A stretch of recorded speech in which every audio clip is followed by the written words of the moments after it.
Posso falar? Eu vou só introduzir, né, É. e apresentar. Então, hoje, no nosso projeto de extensão, Projetos Diversitas, a temática a ser exposta e discutida será acessibilidade arquitetônica para pessoas com deficiência, por Isabela Oliveira Soares, nossa assessora do projeto, que é arquiteta, né, e servidora técnico-administrativa do nosso departamento. Então, Isabela, eu passo a palavra a você. Boa noite a todos. A professora Riva já me apresentou, né? Eu sou Isabela e estou há 8 anos no Departamento de Medicina Interna, como técnica administrativa. E, em paralelo, sou arquiteta e urbanista. Eu vou iniciar aqui a apresentação falando o tema, né, da apresentação, que é a acessibilidade arquitetônica para pessoas com deficiência física, focando no Hospital Universitário Lauro Vanderlei, né, que é o conhecido de todos vocês, né, médicos HU, de todo mundo, considerado o objeto do nosso estudo. Deixa eu ver aqui como é que eu passo isso aqui. Pronto. Prosseguindo, faz necessário citar algumas definições importantes no quesito da acessibilidade, segundo a NBR 9050, com a sua última atualização em 2020. Vamos lá. Rege sobre a acessibilidade.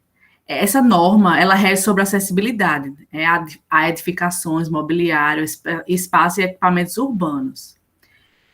Essa NBR, eu digo que é a Bíblia do arquiteto, sabe? Que é uma norma publicada pela Associação Brasileira de Normas Técnicas, que é a ABNT, com os aspectos de acessibilidade das construções urbanas, e traz parâmetros técnicos que devem ser observados pelos construtores para que determinada obra seja mais acessível no momento da construção e na reforma. Ela é uma norma que visa proporcionar a utilização de maneira autônoma, independente e segura do ambiente, edificações, mobiliários, equipamentos urbanos e elementos a maior quantidade possível de pessoas, independentemente de idade, estatura ou limitação de mobilidade ou percepção. Bem, como se trata de acessibilidade, eu vou falar algumas definições, 3 definições que são bem importantes, né, a gente saber. Que é, o que seria acessibilidade? O que é acessibilidade? É a possibilidade de condução de alcance, percepção e entendimento para a utilização com segurança e autonomia de espaços mobiliários, equipamentos urbanos, edificações, transportes, informação e comunicação, inclusive seus sistemas e tecnologias, bem como outros serviços e instalações abertas ao público, de uso público ou privado, de uso coletivo, tanto na zona urbana como na rural, por pessoa com deficiência ou mobilidade reduzida. E o que seria adaptado? É o espaço, edificação, mobiliário, equipamento urbano ou elemento cujas características originais foram alteradas posteriormente para serem acessíveis. É o que a gente percebe, que a gente vai ver daqui a uns slides para frente, o que está acontecendo no HU. Ele está sendo adaptado, né? Para justamente com essas alterações posteriormente ser acessíveis a todos, né? E o que seria, por último, essa definição é adequado. Espaço, edificação, mobiliário, equipamento urbano ou elementos cujas características foram originalmente planejadas para serem acessíveis. Seria bom que o HU fosse assim, né? Mas não é, né? É o que a gente vai ver. Bem, gente, prosseguindo. Cadê? Ah, pronto. Aqui vocês percebem que é o Hospital Lauro Vanderlei, né? Essa foto foi tirada da internet, não é a foto atual dele, não. Atual a gente vê que tem ele está todo com uma barreira, né, de uma tela vermelha. Daqui a pouquinho eu falo. Bem, Feita todas essas considerações, né, conceituais que a gente fez agora, a gente vai entrar agora no nosso objeto de estudo em si, que é o HU, né? Vocês estão observando nesse slide a fachada principal do HU. E ele foi construído em 1980. Ele traz toda a tendência arquitetônica da época, né, que era edificação construída no concreto armado, aparente, a utilização de elementos estruturais como os brises, que fica aqui. Esses brises são essas como se fossem umas paletas na vertical. Vocês podem ver aí nessa toda a fachada. Tanto tem na fachada principal como na posterior. A sua forma em linhas retas também, né? Lembrando muito a arquitetura dos prédios de Brasília. Né? A gente percebe isso, né? E aí, não vou deixar de falar, eu sei que não tem a ver com a barreira arquitetônica por enquanto, mas eu não posso deixar de falar, por ser arquiteta, e assim, eu acho essa parte do Brise uma ideia muito legal, que eles têm um papel de harmonização da fachada, mas também eles escondem as esquadrias, diminuindo a sua visibilidade externa, né, esses brises. Ele canaliza a ventilação também, tornando o ambiente mais arejado, como também ele diminui a luminosidade de forma que o ambiente interno fique mais confortável. Em entrevista com o pessoal da infraestrutura do HU, com a arquiteta Sabrine, que tem lá, eles dizem que ele tem intenção de mudar, né, esse brise em concreto para um brise metálico. Certo? Pronto. Aqui mostra os brises, vocês estão vendo aí nas duas imagens. Esse brise que está deteriorado é na fachada posterior, e esse brise que está restaurado é na fachada principal, né? O grande problema desses brises é que a maioria encontra-se deteriorado, né? Como vocês podem ver aí. Tem muito deteriorado, inclusive também na frente, porque eu não tive a sorte de entrar em alguma sala da fachada principal e ver eles deteriorados. Eu só peguei as salas que mostrava ele já restaurado. E, como é que se diz? E foi possível, né, restaurar um percentual quase significante até o momento, né, no HU. É isso aí, vamos lá. Bem, aqui é a entrada principal, esse slide mostra a entrada principal do HU, né, localizada na fachada frontal da edificação. Vocês percebem nessa primeira imagem que tem um estacionamento do HU, e aí vai ter uma rampa, um passeio, outra rampa que vai chegar na faixa de pedestre, que vai chegar na entrada principal do HU. Eu não tirei foto das duas rampas, mas vocês sabem, né, que lá tem essa rampa aí que a gente vê nessa segunda imagem e tem a outra rampa do outro lado, que são duas entradas no HU. Essa rampa de acesso à recepção do HU, ela mede 1,47 de largura e 2,40 de comprimento, e sua altura é 23 centímetros. Pela NBR 9050, que é a norma de acessibilidade, eles dizem que a inclinação da rampa, a inclinação é justamente essa parte aqui, que é essa parte inclinadazinha que tá mostra de azul, que tem a foto do cadeirante, ou desenhado no piso.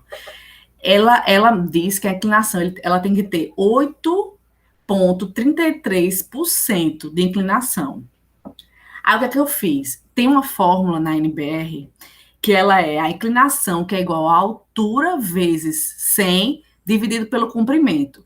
Como a gente sabe a inclinação que tem que ser 8,33, eu fiz a conta e aí mostrava que essa rampa teria que ter de inclinação, né, que é justamente essa parte, ela tem que ter deixa eu ver, meu Deus, eu anotei em algum lugar, eu não lembro onde, tinha que ter 2,70, salvo engano, não, 2,76 na parte longitudinal, que é justamente esse comprimento. Então, a gente vê que a largura do comprimento dessa está 2,40. Então, a gente já vê que não está conforme a norma. Então, o cadeirante, aí uma pessoa com deficiência sendo cadeirante, ela já vai ter dificuldade de subir de forma independente e autônoma, né? Precisa de ajuda para alguém empurrar. Vamos lá. Aqui é o seguinte. Eu visitei essa parte do. Tem um banheiro no térreo, que é perto do ambulatório, não chega a ser ali. É perto é porque o HU é gigante, né? Eu não conheço todo o HU. Mas aí eu fui nos lugares que a arquiteta de lá, ela foi me orientando, onde eu poderia ir. E aí a gente vê, tem um banheiro lá, que é o banheiro tem um WC no térreo para público interno, certo? Aí vocês veem nessa primeira foto a porta abrindo para fora, que é o que tem que ser. Nessa segunda imagem, a parte do lavatório de mãos com as barras. Essas barras elas têm que ter 90 centímetros de largura para apoiar a pessoa cadeirante, certo? Vocês verem aqui, nessa primeira imagem, o chuveiro, a parte do banho, é porque está sem o cano do chuveiro, mas tem ali a marcação. Com as barras, vocês podem perceber também que é um banheiro com espaço de fazer o giro de 360 graus da cadeira de roda. E a parte do vaso sanitário, essa segunda imagem. Ou seja, ele é adaptável para receber uma pessoa, um cadeirante, certo? Uma pessoa com deficiência sendo ela cadeirante. Pronto. Já tem outro banheiro que fica nesse mesmo corredor para o público interno de uso coletivo, certo? Tem o feminino e o masculino, eles são espelhados, ou seja, é a mesma coisa, tanto o masculino como o feminino. Esses aí já não é adaptável. Vocês percebem nessa primeira imagem é a entrada, né? Para ir para. Tem a porta do lado direito é o feminino e a porta do lado esquerdo é o masculino. E aí vocês percebem nessa segunda imagem que elas são os boxes de acesso aos vasos sanitários. Não tem nenhuma acessibilidade. Eu não tirei a foto da parte do lavatório de mãos, mas é uma bancada de granito bem para que cabe 3 lavatórios de mão e não tem um rebaixo, ou seja, não tem nem como o cadeirante usar o vaso sanitário, porque a cadeira de roda dele não consegue entrar nessas portas, né, que dão acesso ao vaso sanitário, e também o giro lá dentro é que ele não consegue. Mesmo se conseguisse entrar com a cadeira de roda na porta, ele não conseguia dar o giro, então ele não ia utilizar o banheiro, não tinha como. Pronto. A acessibilidade entre os andares do HU, né? Ou é pela escada ou é pelo elevador. A gente sabe que o elevador, ele realmente comporta a cadeira de roda aí, ou outra pessoa que tenha outro tipo de deficiência, né? E aí, o seguinte, gente, o ano passado, a professora Riva sabe, só quem não sabe era o professor Estácio, eu não sei se ele sabe disso, mas todos nós aqui, a gente foi visitar o ambulatório. E aí eu achei interessante, falando com a arquiteta de lá, da gente explorar e visitar o segundo andar do HU, certo? O segundo andar do HU, atualmente, ele está sem funcionamento, mas ele teve funcionamento na época da pandemia, quando estava bem forte a pandemia. E ele passou por uma reforma urgente para justamente abrigar as pessoas com Covid-19, certo? O segundo andar do HU. Pronto. Eu visitei o segundo andar todo, mas eu trouxe para a apresentação um exemplo de cada um. Por exemplo, tem vários repousos que são desse jeito. Tem várias enfermarias que são de outro jeito, que eu vou mostrar posteriormente, certo? Aqui a gente vê o WC do repouso dos médicos, que é semelhante aos demais repousos, certo? A gente vê que essa primeira imagem, porque tem 3 imagens aí, vocês percebem, a gente percebe que A porta abre para fora, ela tem 80 centímetros de largura, certo? A norma brasileira, né, ela 90-50, aquela que eu citei logo no início, ela diz que tem que ter 80 centímetros a entrar, as portas, né? Para o cadeirante conseguir passar, certo? Nessa segunda imagem, a gente já vê, olha o lavatório como tá, ou, minto, o lavatório não, o chuveiro como tá. O cadeirante, é impossível ele entrar ali, certo? Com esse box. E outra, tem essa barra aí, que eu não sei, eu acho que eles colocaram pensando assim nos idosos, né? Que não deixa de ser pessoas que precisam ter acessibilidade, mas o cadeirante em si, ele não entra aí. E o outro lado do banheiro, que mostra o vaso sanitário, é impossível fazer o giro com a cadeira de roda, né? Já aqui é o banheiro de uma das enfermarias, com acessibilidade. A gente vê que a porta é de 80 centímetros para fora. Já nessa segunda imagem, a gente mostra o espaço interno sem o box, que permite o giro de uma cadeira de rodas. Vocês percebem também as barras que tem 90 centímetros, né, em todo lugar para poder dar apoio ao cadeirante, a pessoa que precisa utilizar. E o vaso sanitário também, com as barras de apoio. Esse aí tá acessível. Esse outro aqui, pronto, já é o repouso dos técnicos. A porta para fora e as barras, sendo que, olha só, gente, essa primeira imagem mostra a porta para fora do banheiro. Ela tem 80 centímetros. Mas vocês estão vendo aqui essa parte que mostra o vaso sanitário. Eu medi lá. Dessa parte do vaso sanitário para a parede tem 70 centímetros. Ou seja, a cadeira de roda pode até passar pela porta, mas ela não vai entrar, porque não tem como. A porta está 80 e essa distância aí está 70. Ou seja, tá difícil dele entrar, né? Por mais que eles tiveram essa preocupação de adaptar, mas teve essa falha. Mostra também aí essa outra parte, a segunda imagem, o chuveiro e a parte do lavatório, né, com as barras. Outra coisa, aqui já é a vista de outro lado do vaso sanitário. Vocês percebem que tem uma barra na vertical. Ela não era para estar na vertical, ela era para estar na horizontal, de acordo com a NBR 9050. Sendo que, como não tinha parede e ele era mais apertado, certo? Eles tiveram que arranjar e fazer desse jeito. Foi como se fosse não tem desse jeito, vai ter que ser de outro, sabe? Um arranjado, na verdade, né? Enfim. Um jeitinho. O jeitinho. Depois vou explicar por que esse jeitinho acontece. Depois vou explicar. Eu posso até explicar agora. É o seguinte, a arquiteta disse o seguinte, quando tem licitação, né? O pregão, licitação, eles fazem sem projeto prévio. Ou seja, quando chega a parte financeira, eles vão ter que dar prioridade às prioridades mesmo. É tanto que, por exemplo, eles vão pegando. Vai ter lugar aí, eu não tirei foto, eu não registrei, não.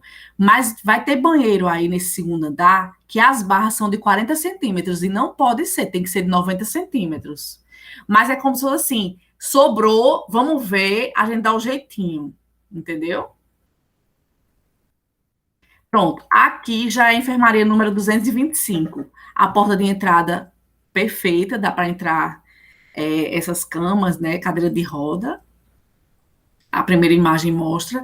Aí já a segunda imagem já é a vista interna do WC, ela é bem acessível.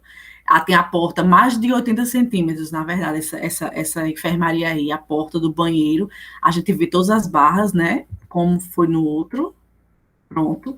A gente vê aí nessa segunda imagem desse outro slide que eu coloquei, o posto de enfermagem, ele tem de altura, ele tem 70 centímetros de altura, ótimo, porque o cadeirante chega e consegue falar ver a atendente, é diferente de lembra, minha gente, que lá no térreo, no ambulatório, tinha uma parte, um guichezinho, que tinha a bancada bem lá em cima, o cadeirante ele tinha que fazer assim com a mão, ou então falar alto para poder chamar a pessoa. Vocês lembram?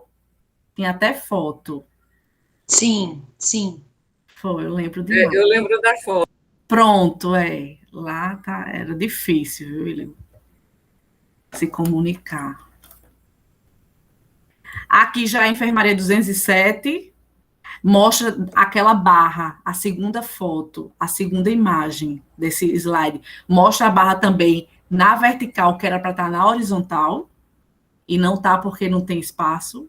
Sim, outra coisa, esses banheiros que foram adaptados, eles eram espelhados, eram 2, né? Aí o que é que eles fizeram? Demoliram a parede e fizeram um, por isso que conseguiu adaptar. Mas tem uns que realmente não conseguiu, porque não era espelhado, aí foi o jeitinho. Mas também não é acessível. E é isso, gente. Eu vou falar as considerações finais aqui. O que é que a gente percebeu, né? Que houve pouquíssimas adaptações, né? Para as pessoas com deficiência relacionadas à locomoção, cadeirantes, usuários de muletas, entre outros. Mas não existe nada também para os portadores de deficiência visual, que seria o piso tátil, os painéis em braille, as pessoas portadoras de deficiência auditiva também não tem. O problema é que as gestões do HU, isso foi Sabrina que me falou, a arquiteta, essa parte aqui que eu vou dizer, elas não têm dado a mínima importância a essa problemática, muito menos ao cumprimento da legislação vigente de acessibilidade para todos. Ela falou, inclusive, que tem uma funcionária do HU, uma Luciana, que ela teve uma doença aí, que ela ficou na cadeira de roda. Ela só mexe o dedo, uma coisa assim. Como se fosse paralisou tudo. Eu não sei qual foi essa doença que ela teve. E ela teve que se afastar, porque o HU não permitia ela acessar o HU. Então, ela teve que se afastar, ela não pôde mais acessar o HU, porque justamente por causa de tudo isso que vocês viram, infelizmente, né? Mas é isso. O pessoal da infraestrutura também relatou para a gente, para mim, né? Eu digo para a gente porque eu fui com meu esposo que ele tirou foto e eu fiquei falando com a arquiteta.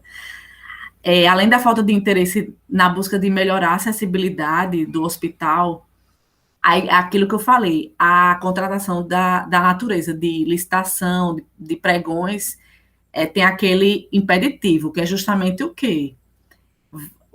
Vai sem projeto prévio. O projeto prévio era imprescindível, porque eles iam quantificar quantas barras, entendeu? Nessa reforma do segundo andar, minha gente, Sabre me disse que o dinheiro não deu para comprar as portas. Então, as portas eles foram tirando de um lugar para outro. Por isso que tem portas lá que não tá de acordo com a norma. Tem banheiro lá que tem porta de 68 centímetros. Entendeu? Então, assim, fica. Assim, nas cegas, né? Que pena, né? Que é assim. E é isso, assim, eu vejo assim que só o Ministério Público Federal mesmo, que tem o poder constitucional para exigir o cumprimento das normas, é que pode chegar e punir, e assim, obrigar, como se fosse assim, para ter os gestores terem essa preocupação e realmente tentar, né? Aí, outra coisa que eu esqueci de falar na apresentação. Vocês percebem que o HU hoje, ele tem, perto dessa... Vocês estão vendo a foto dele, né? Tem esse jardim e tem a calçada dele que fica bem encostado nessas janelas, né? A calçada. Vocês percebem que ele está todo arrodeado em toda essa extensão, com a tela vermelha. Aí eu perguntei a Sabrine, vão fazer reforma, tá? Ela fez, não, é justamente por causa dos brises que estão todos deteriorados e aí estão caindo. para evitar um acidente maior, tá lá, mas acontece que nem estão fazendo a reforma nem nada e tá daquele jeito. Aí é isso que eu tenho para falar hoje. Espero ter mostrado, mas outro lado, né, do HU, é como eu falei para a professora Riva no início, o HU é uma coisa da pessoa passar, acho que anos e anos vendo detalhe por detalhe, e é fascinante. Para mim mesmo, eu adoro essa parte, assim, me fascina mesmo a gente saber, a gente. E dá uma tristeza, porque infelizmente o que tem no papel não está na prática, né? Não está no projeto. É isso. Eu pensei também no início, quando eu vim para. Soube que ia apresentar, eu pensei em fazer uma comparação do HU com o Hospital Metropolitano, mas eu achei muito desproporcional, porque o HU foi construído em 80, o Metropolitano eu acho que tem uns 10 anos, né? O de Sim, Santa eu queria Rita. fazer uma pequena correção, Isabela. Oi? Na verdade, o HU foi construído no final da década de 60. Foi. Agora, ele foi concluído em Ah, 80. sim. Ah, tá Quando eu certo. estudei em 70 e pouco, já existia o esqueleto e o projeto Já do HU sei. todo montado. Inclusive, eu Ó, subia lá então em foi cima, bem antes, então tá foi certo. muito antes. Ah, é porque eu pesquisei isso aí no Google. A menina lá nem sabia, não tinha um lugar lá para perguntar. Na verdade, eu até perguntei: você não tem um livrinho, não, com a história do HU e tal? Ele, não, não tem.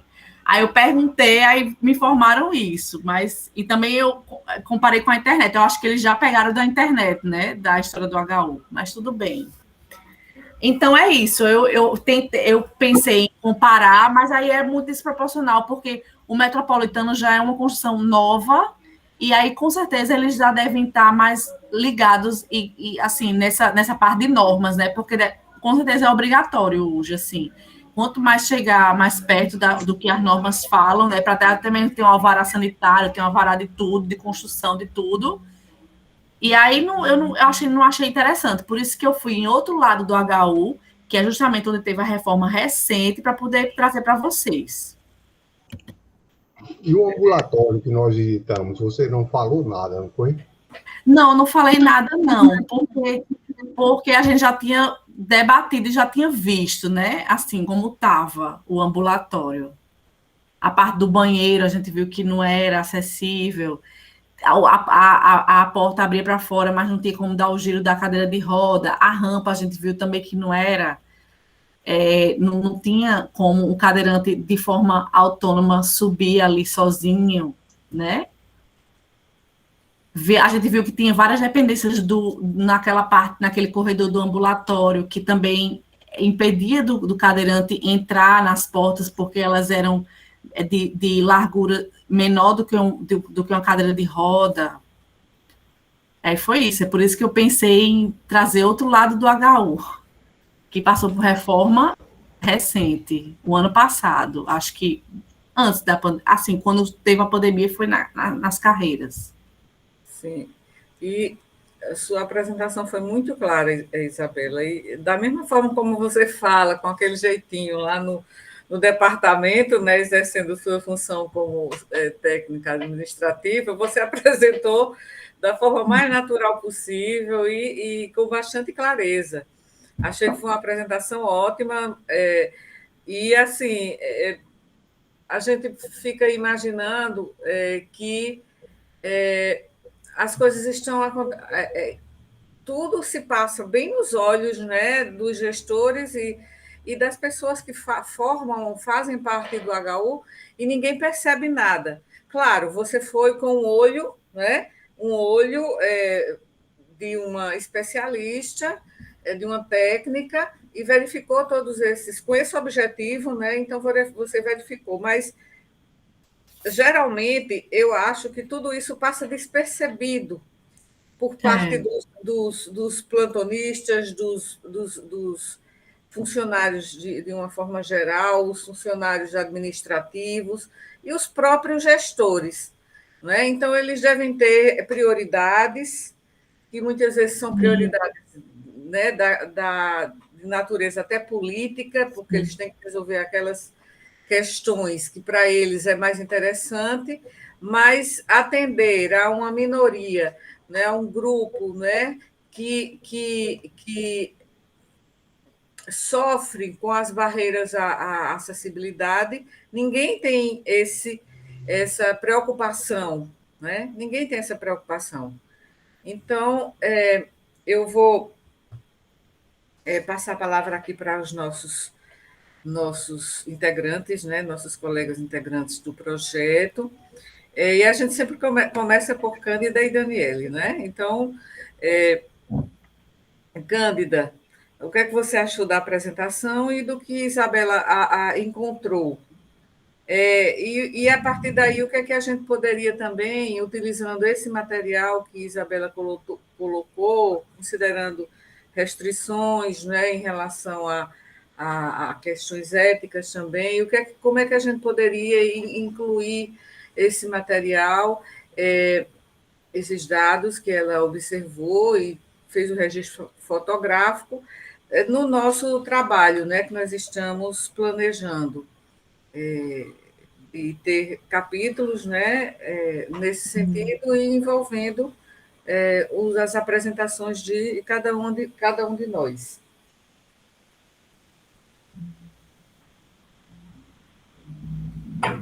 Vou ligar aqui. Certo.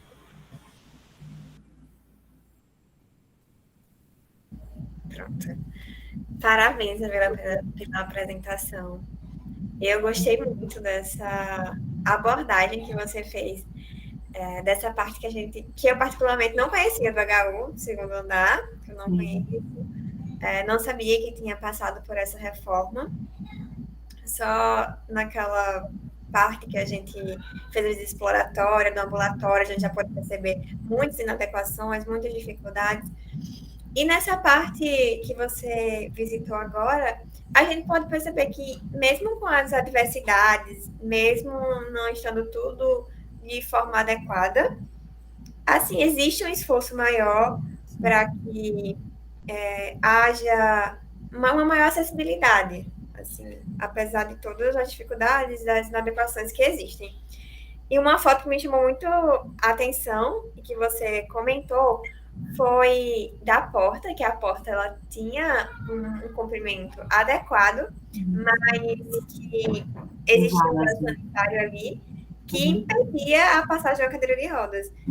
E se um arquiteto, a pessoa que estivesse construindo esse projeto, poderia, se tivesse essa atenção, poderia colocar o vaso sanitário, aquele objeto, em outra parte do banheiro para facilitar essa entrada e tornar aquele banheiro acessível. Então, acho que é muito também essa parte da acessibilidade, como a professora falou, dos gestores, das pessoas que estão envolvidas nessa construção também. E sobre como a gente pode trazer para o projeto, eu acho que vai agregar muito a gente colocar essas fotos, esses encontros, né, essas inadequações que achamos aqui, e também os aspectos positivos, que existia já um banheiro bem amplo, a parte da enfermaria também bem ampla, que tem uma acessibilidade boa, trazer também os pontos positivos e os pontos negativos que existem. E esse esforço também de tentar adaptar.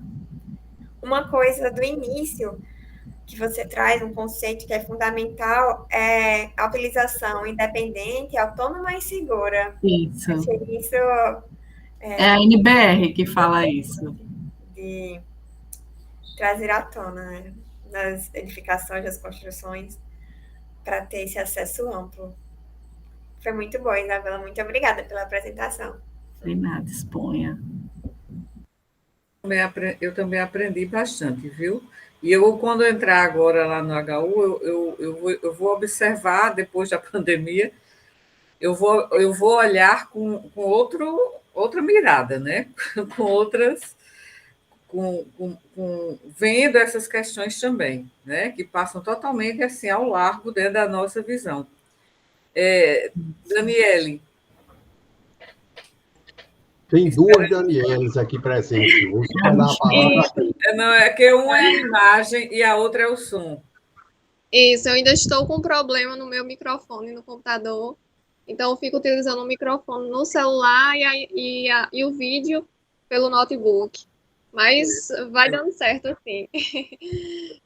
Eu queria parabenizar a Isabela pela apresentação. E eu queria dizer à Isabela que eu estou muito feliz por ela ter ficado com esse assunto. Talvez você não saiba, Isabela, mas lá nas primeiras reuniões do ano vigente, do projeto, a gente pensando nos temas para as apresentações, e eu falei sobre a possibilidade de eu fazer uma apresentação sobre a NBR. E depois Rio me mandou uma mensagem falando se eu poderia falar sobre a convenção da ONU dos direitos das pessoas com deficiência, para você falar sobre exatamente esse tema. E eu acho que foi brilhante. Eu não conseguiria fazer essa apresentação como você fez. Então, obrigada, Hilva, por ter me sugerido trocar e ter colocado Isabela para falar sobre esse tema, porque não teria uma pessoa aqui melhor para falar do que ela, com todos esses conhecimentos arquitetônicos que ela tem. E foi muito interessante tudo que ela trouxe, a visão dela, conhecer o que está inadequado, o que estão tentando, né, saber que de alguma forma estão tentando fazer adequações, mesmo que tenha sido por um motivo muito triste, né, que foi pela pandemia, pelo que me parece foi isso, né, foi a reforma devido... E o pessoal da infraestrutura lá é um pessoal novato, tem uma grande parte é novata, então eles têm essa sede, sabe? De querer mudar, de querer lutar pela acessibilidade de tudo. Essa Sabrina mesmo, ela disse, vem trabalhar comigo. Eu disse, eu não posso, porque a gente conversando, eu disse, meu Deus do céu, eu não acredito, não sei o quê. Aí ela, venha trabalhar comigo. Eu disse, eu não posso. Mas é muito bacana ver pessoas novas com esse espírito de renovação, de querer fazer realmente essas adaptações e trazer para todas as pessoas, né? Não só ficar das pessoas mais jovens, mas atingir todo mundo. Eu estava refletindo hoje, inclusive, sobre o quão a gente pensa quando a gente está fazendo alguma coisa. Muitas vezes a gente faz alguma coisa para si próprio, mas nada do que a gente faz é para a gente. A gente sempre faz coisas que vão refletir em outras pessoas. E eu acho que trazer esses assuntos aqui, falar sobre isso e querer transformar isso em um e-book, é isso. É fazer um trabalho aqui no projeto, mas que não vai ficar para a gente. Nada do que a gente está fazendo aqui vai ficar para a gente. Vai sempre para o próximo. E quão bonito é isso, né? A gente está fazendo isso aqui, mas pensando em como melhorar para as próximas pessoas que irão passar pelo hospital. Não só o HU, mas em todos os lugares, se assim for possível, né? Mas a pequena mudança que a gente puder fazer, o pequeno que a gente puder contribuir já será grande. E uma forma que eu pensei aqui agora de talvez como contribuir para isso, trazendo para os textos, seria trazer essa visão do que está inadequado, falar do que está inadequado e quais são as repercussões que isso gera. O que uma porta menor do que ela deveria ser causa na vida de uma pessoa que utiliza a cadeira de rodas. Quais são as repercussões disso? Porque quem não utiliza uma cadeira de rodas não sabe o quão diferente e quanto isso é importante, né? Qual a diferença da barra que está na horizontal, na vertical? O que é que isso impacta na vida de uma pessoa que precisa? É um impacto que eu não sei, né? Eu não sei esse impacto. E muita gente não sabe. Então, falar sobre isso, trazer dizer o que está inadequado, e como isso prejudica, né? E como, se fosse diferente, se fosse adequado, o quão que isso seria, traria uma qualidade de vida melhor para todas as pessoas. Foi um pensamento que eu tive aqui agora, justamente na reflexão que eu estava tendo hoje à tarde, que nada do que a gente faz é para a gente, é sempre para o próximo. E é isso, gente. Uma bela reflexão, Daniele. Muito, muito realmente profunda e que a gente nunca pensa sobre o que a gente está fazendo, né? E o que é que isso vai repercutir nas outras pessoas, no meio, né? A gente faz muitas coisas meio que mecanicamente, né? Mas, muito bem, parabéns pelo insight que você teve a partir do que Isabela mostrou e também relacionando isso à sua própria reflexividade, né? A seu pensamento crítico reflexivo. Muito bem. Professora Lilian, queremos agora a sua reflexão para também iluminar aqui o nosso entendimento sobre essas barreiras que existem no nosso próprio HU. Verdade. Acho que eu vou até arrumar a luzinha, né, para iluminar mais. Bela, obrigada. Foi excelente a sua apresentação. Obrigada também a seu esposo, que você conseguiu cooptar, né, para ajudar aí no abrilhantamento de todo o trabalho. Foi excelente. E eu gostei tanto da sua apresentação por um motivo também muito interessante. À medida que você ia falando, eu ia anotando aqui as minhas eventuais dúvidas. Aí você ia respondendo tudo antes de concluir, você ia responder. Então, assim, por exemplo, à medida que você foi falando sobre os brises, né? Eu fiquei chocada que eu não sabia que aquela tela vermelha ia ser ad eternum. Eu imaginei que aquilo tinha uma duração. Ou seja, se não trocarem por metálicos, aquilo fica enquanto para impedir que os fragmentos de concreto caiam e produzam um traumatismo craniano numa pessoa. Eu também pensei que era temporário, imagina. Eu também, só que tá parecendo, né?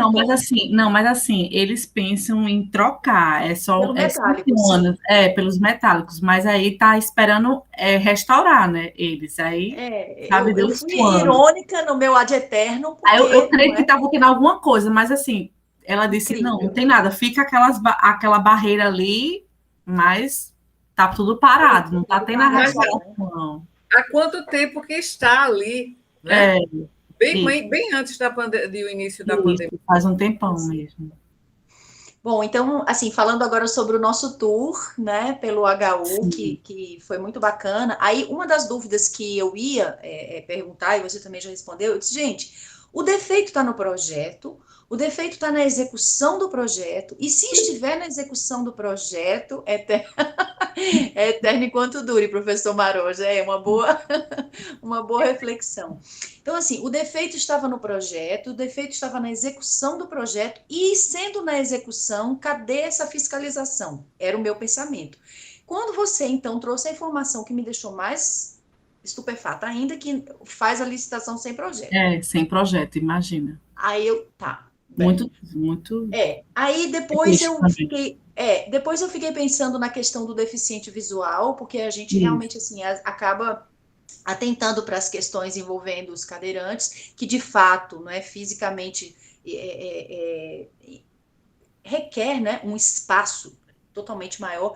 E fiquei numa dúvida depois que Cândida falou. Eu tinha entendido que tinha, tipo assim, uma porta com 80 e o vão de 70. Aí já fiquei chocada daí. Mas não é o vão, é a distância entre... A distânciazinha do final do vaso sanitário para a parede logo.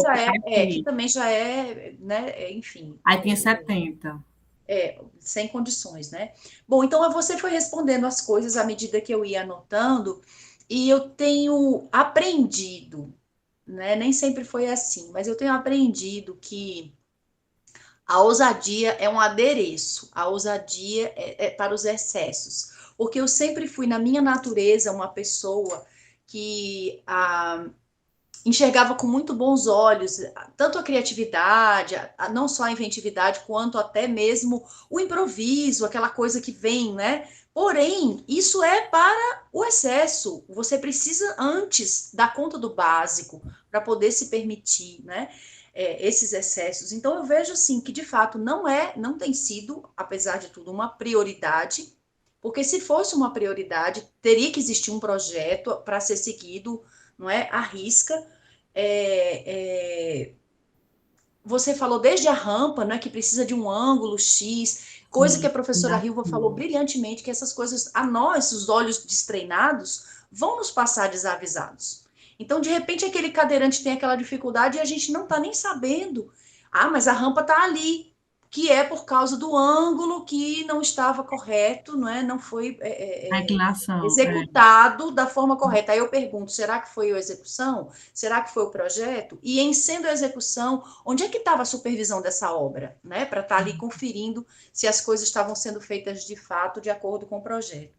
Então, mesmo que o projeto tivesse vindo depois. E, finalmente, aquela barra vertical, outra coisa, que se a gente adentrasse um banheiro, visse as barras, poderia achar que as barras estavam ok, sem saber a posição correta em que elas deveriam estar e as suas respectivas dimensões. Aquela barra vertical me pareceu, além de tudo, muito alta, porque tinha o papeleiro, né? Aquele disco do dispenser do papel higiênico abaixo. Quer dizer, nem para você colocar, então, o papel um pouco para trás, e já que não dá para botar horizontal, botar oblíqua, mas além dela ter ficado vertical, ficou lá em cima, né? Tipo assim, coisas que vão sendo diagnosticadas diante do olhar do especialista, que para nós realmente passa desapercebido. Então, só agradecer mesmo e dizer, né, que eu tenho cada vez mais, como eu disse, né, percebido que a ousadia é para os excessos. As pessoas têm que dar conta, nós temos que dar conta do básico, né? Para permitir aí, a partir daí, os improvisos, né? As coisas, não dá para fazer certas coisas, a gente já sabe disso, mas quando passa para a arquitetura é mais ainda gritante, né? Não dá para fazer no olhômetro, não tem condição. Precisa realmente seguir as normas para que os direitos das pessoas sejam garantidos. Então, era isso. Obrigada aí mais uma vez. Obrigada, Lília.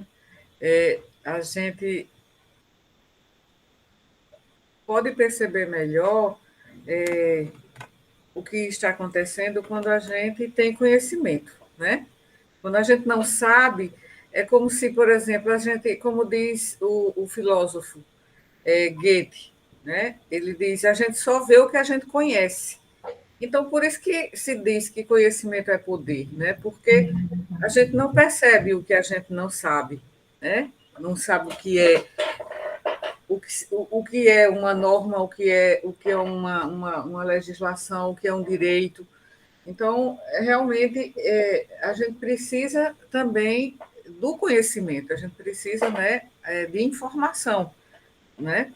Informação ajuda a gente a perceber as coisas, né, no nosso meio. Então, agora, o professor Maroja, ele poderia nos ajudar também a escrever essa parte do HU em termos do ponto de vista arquitetônico, e ele já ajudou aí como uma testemunha ocular do que aconteceu, né? Ele disse que subia até a parte superior da edificação quando ela estava em construção no início da década de 70. Quer dizer, ele foi uma testemunha, né, lá naquele momento de construção. E aí essas informações que ele tem, ele é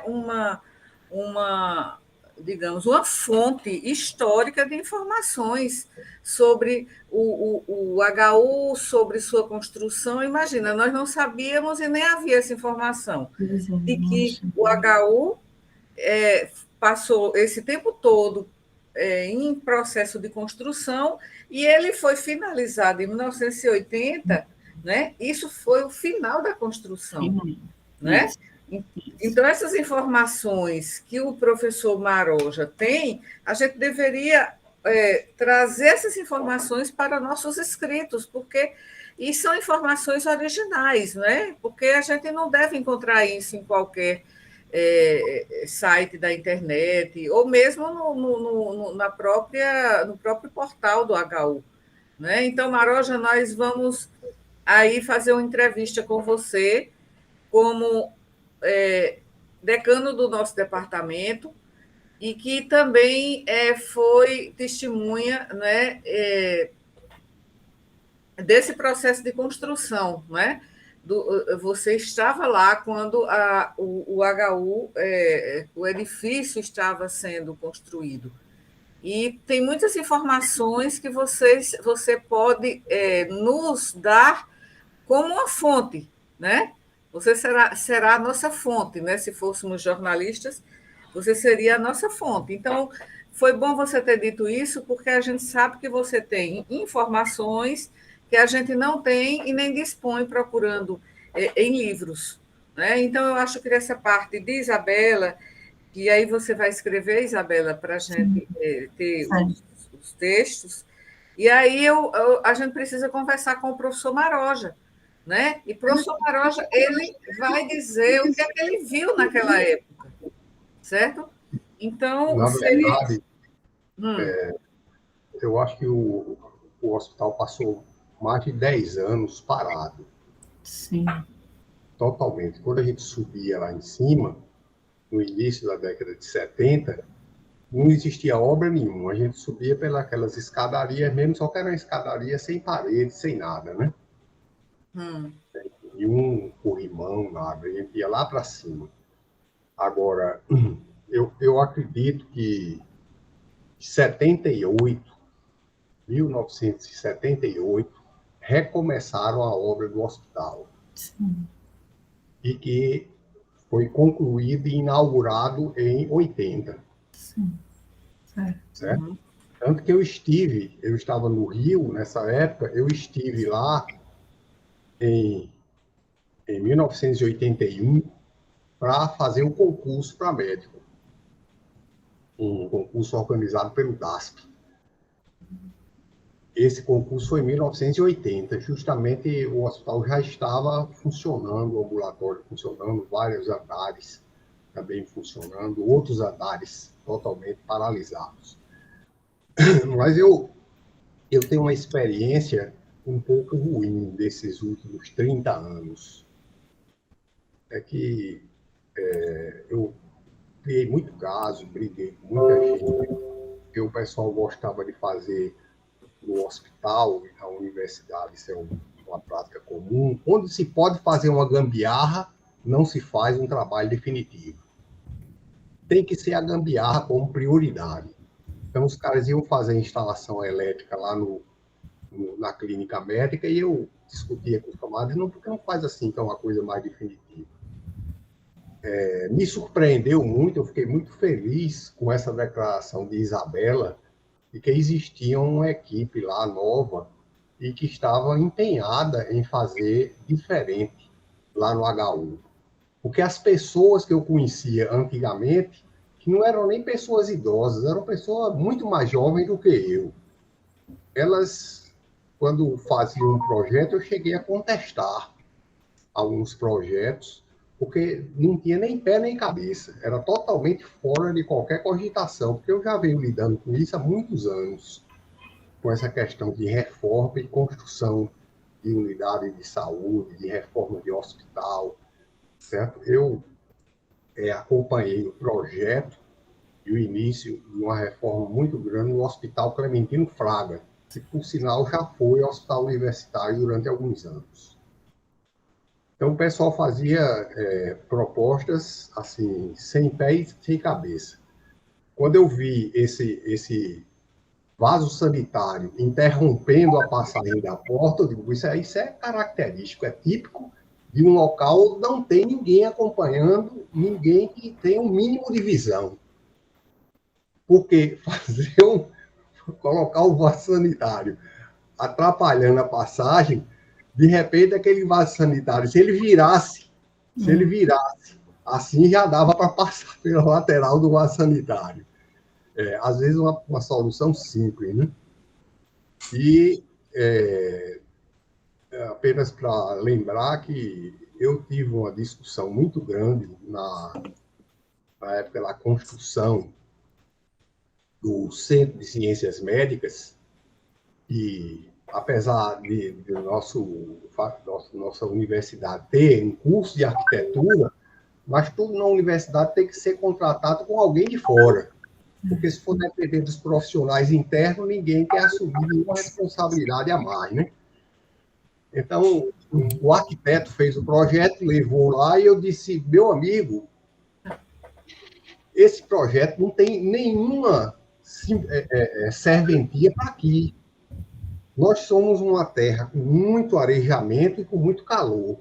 E as janelas não abriam, né, Mara? As janelas todas de vidro, lacradas.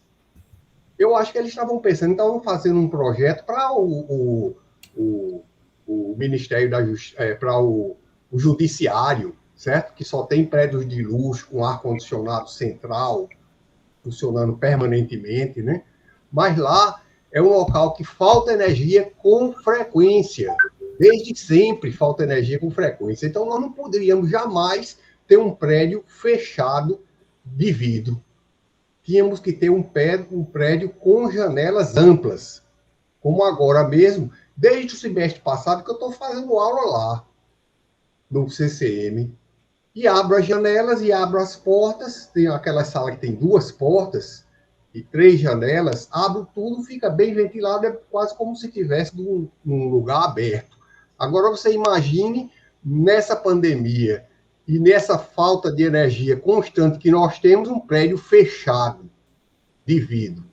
Ia terminar tendo que quebrar esses vidros e fazer uma reforma ampla disso aí. Então, a sua exposição foi ótima, Isabela. Você fez um trabalho muito bom. Eu só lamentei que você não tivesse inserido as outras coisas também, porque, se eu não me engano, seu marido estava lá também, na outra visita que a gente fez. Estava? Estava desligado o microfone. Não, quem estava era a minha prima, Juliana. Ah, foi ela que é arquiteta também, que é arquiteta também, que estava tirando as fotografias. Quem tirou as fotografias dessa vez foi meu esposo, porque eu ficava conversando com a menina e ele tirando as fotos. Eu vi você falando aí e pensei que ele estava também na outra visita, mas na outra visita era uma amiga sua, né? É a minha prima. Sua prima. Foi muito bom, então. Parabéns e obrigado. Parabéns. Obrigada, professor Marocha. Então, quando você fala assim que o HU ele tem essas instalações adaptadas, elas são adaptadas, mas inadequadas, não é, Isabela? Então, de que adianta? Essa adaptação é para inglês ver, né? Essa adaptação é só para dizer que estamos cumprindo a norma 90-50. Ninguém vem aqui nos multar, estamos cumprindo, mas, na verdade, efetivamente, não é adequado, não é de forma alguma adequado, né? Então, a professora Lília comentou, e quem fiscaliza, quem supervisiona? Eu acho que não há uma preocupação, né, de quem é responsável por esse setor, realmente, de supervisionar nada. E o que importa é concluir o serviço que está projetado e, afinal, essa característica de a licitação, ela não partir de um projeto, também é uma coisa totalmente invertido, né? Isso. Totalmente, não imaginei que fosse assim, né? A palavra da moda é bizarro, professora. Pois é bizarro mesmo, né? Nossa, mas essas adaptações, elas não são adaptações, elas são, na verdade, simulações, né? E aí eu fico pensando, você obteve muitas informações, né? Como uma jornalista também. Mas, assim, como assim, essas informações foram dadas por pessoas informalmente, como Sabine, né? Você falou com ela, então a gente não pode colocar o que ela falou, sim, porque a gente foi, de certa forma, uma informação que ela deu a você, e a gente não pode colocar essa informação, né? Não podemos incluir. Por isso que eu falei da questão ética, como a gente incluir. E, assim, a gente pode incluir em uma publicação essas fotos sem ter pedido uma permissão ao setor responsável por arquitetura, também é uma questão que a gente precisa saber, né? Porque seria um texto que informaria sobre a realidade, né? Considerando esses setores que foram visitados. Nós publicamos a visita, né? Nós publicamos aquela visita. E aquela visita colocamos as fotos como fotos, né, dos autores do projeto, mas nós publicamos, inclusive, o e-book. O e-book já está para sair, né? Vai sair essa semana, eu acredito. O e-book da extensão, né, com os capítulos de cada projeto. Já foi terminado, né? Já está finalizado tudo. Eu acho que vai ser lançado agora no Enex. Então, a gente fez essa inserção, né? Eu não sei, assim, se isso digamos, isso seria um problema do ponto de vista de estar colocando imagens do HU, mas, assim, se é uma instituição pública, nós fazemos parte dela, e nós queremos mostrar a realidade, né? O que é que isso poderia trazer, né, como é que se diz? De publicação indevida, né? Então, é por isso que eu pensei, como a gente pode incluir, né, quando você for escrever, incluir essas fotos, né, as informações. A gente não está assim, num trabalho jornalístico, porque informações têm o direito do sigilo da fonte, né? Mas nós não estamos sendo jornalistas, nós estamos escrevendo um trabalho que é acadêmico, né? Então, isso aí realmente eu não saberia responder nesse momento, para que a gente você possa escrever esse texto e depois a gente discutir e fazer os ajustes que são necessários. Então, mas eu acho que você teve muita criatividade em resolver ir lá em loco e observar estes setores, né? Esses setores que estão sendo adaptados, mas que, na verdade, é uma adaptação virtual, e confrontar o que você ia falar sobre a 9050, confrontar mostrando, né, esses setores do HU, e setores novos, né? Claro, que estão sendo reformados por causa dessa situação de emergência em saúde pública, mas nós estamos, digamos, em uma modificação daquele local sob a luz dessa norma regulamentadora. Não era para fazer esse tipo de improviso, né? Totalmente, que ao invés de promover a acessibilidade, são um bloqueio para a acessibilidade. Não é isso? Então, vamos escrever como se essas questões não existissem, essas questões, né, de publicar isso, sem colocar a informação, né, dessa funcionária, né? Sim. Ou colocar de uma maneira, né, que a gente relate o que acontece. Na verdade, eu vi, né? Eu vi e fui confrontando com a norma. Visita em loco mesmo.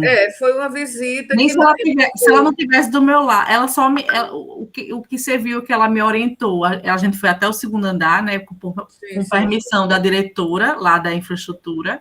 Eu fui num dia, aí pedi, né?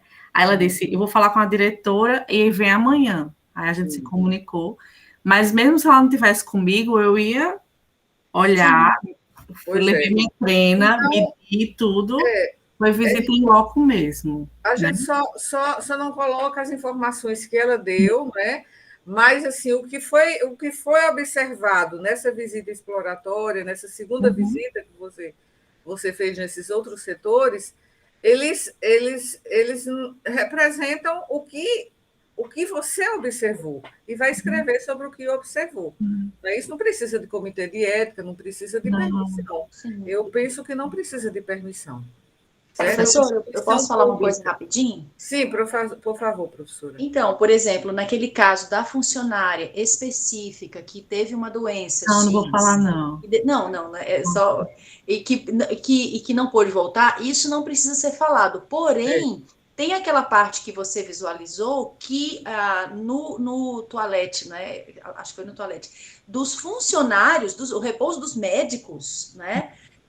Nem o corredor era suficiente para que uma cadeira passasse. Então, assim, já está claro que se um funcionário estiver numa situação... Então, assim, existe essa realidade dessa funcionária que aconteceu, que não pode ser necessariamente citada, porém, você tem como dizer que se um funcionário tiver a necessidade, ele não tem acessibilidade, né? Exatamente. Eu só queria chamar atenção para aquilo que a professora Hilva falou sobre o filósofo, e fazer uma ponte com a palavrinha, um conceito, na verdade, de confiabilidade. Porque, veja, corretíssimo, não é? Conhecer é poder.